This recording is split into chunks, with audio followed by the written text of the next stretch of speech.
Here we go again with another woke, absolutely unbiblical, and I would even argue demonic preacher advocating for wickedness, really preaching for people to carry out wickedness.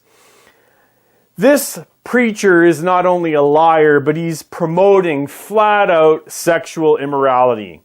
In this clip, we have a preacher who claims that polyamory, which is another word for sexual immorality, is okay because God is love and just. And if you are both okay with having other partners, it's just okay if you're doing it in a loving way.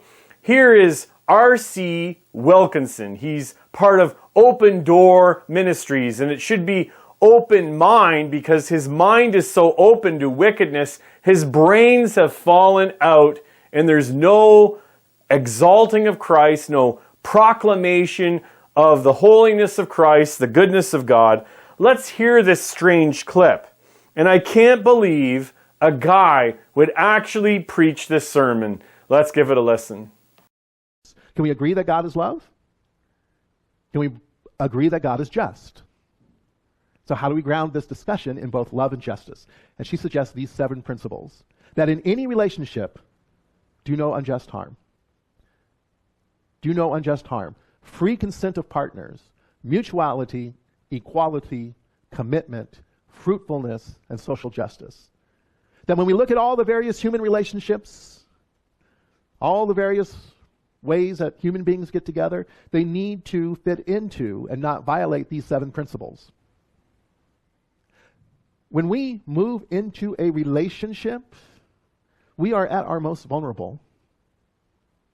And so we must be committed. We must be committed that we will cause no unjust harm to the other person. And so whether it's one man, one woman, 2 women, 2 men, polyamorous group, is there harm being done? If there is, then it should not happen. You're probably looking at me like going, well, you didn't answer the question about polyamorous relationships. Is it okay? Can we do them? Is that all right? No, I didn't answer the question.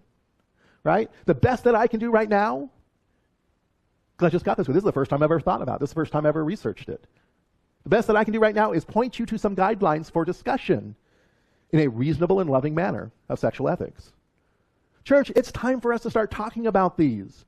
Not just throwing Bible verses at them, but sit down and talk about it. Hearing that sermon, I felt I actually got dumber.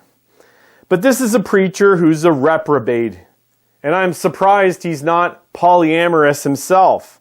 But he certainly is promoting it. And he's promoting it in the sense of, let's talk about it. It could be right, it could be wrong. I've never thought about it before, and I'm thinking, in this culture, you've never thought about that, where it's just happening all over the place. And this preacher is abusing God's grace. When he says, God is love, you need to function in love and carry out polyamory. He's exactly who Paul was thinking about, this type of idea, when Paul writes in Romans chapter 6, verse 1 and 2, shall we continue in sin that grace may abound? Absolutely not. And that's what was going on in Rome. They were saying, oh, I've received God's grace and I can live out wickedness because I'll just be forgiven. And this is what he is really advocating here. God is love, just carry out wickedness. But also, Paul would be speaking to him in Romans chapter 1. Where in Romans chapter 1, verse 32, Paul writes that those who promote such sins are under condemnation. And those are the sins that are mentioned in Romans chapter 1, verses 29 to 31. The sexual immorality, gossip, slanderers, wickedness, absolute being a reprobate in the eyes of the Lord. This guy's promoting wickedness. But also this preacher is assaulting not only Jesus Christ, his authority, but his teaching on marriage. In Matthew chapter 19, verses 4 and 5, Jesus Christ clearly teaches that marriage is between one man, one woman, till death do them part. But what is most shocking is this preacher does not understand the grace of God. Jesus Christ dies on the cross for sinners, and all humans are sinful. All humans need God's grace. There's not one human better than another because we have all sinned against a holy, a God of justice, and a God of grace and mercy. But when Jesus Christ saves someone, Jesus causes that sinner to be born again. They're made alive. They're brought into the family of God. They have their sins forgiven. They have the righteousness of Christ. They've been given the Holy Spirit. They have the hope of heaven. But that doesn't mean that a Christian goes and just does whatever they want to do.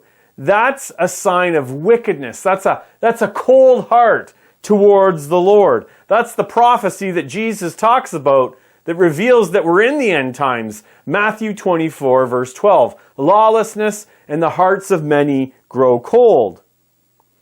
But what Jesus and the rest of the Bible teaches, that when you're saved, you're changed. And you live a new life. You now have a new Lord. Not yourself anymore, not anything else, but Jesus Christ. And you submit to His Lordship and live for His glory because He saved you by His grace. Christian, don't buy into this, what we call antinomian garbage. That means against the law, against obeying God's commands. If you're changed, you want to, you desire to honor the Lord with your life, specifically, as we're referring to in this video, in the area of sexuality. We're called to be holy, as 1 Thessalonians chapter 4 says. Thanks for watching, and God bless.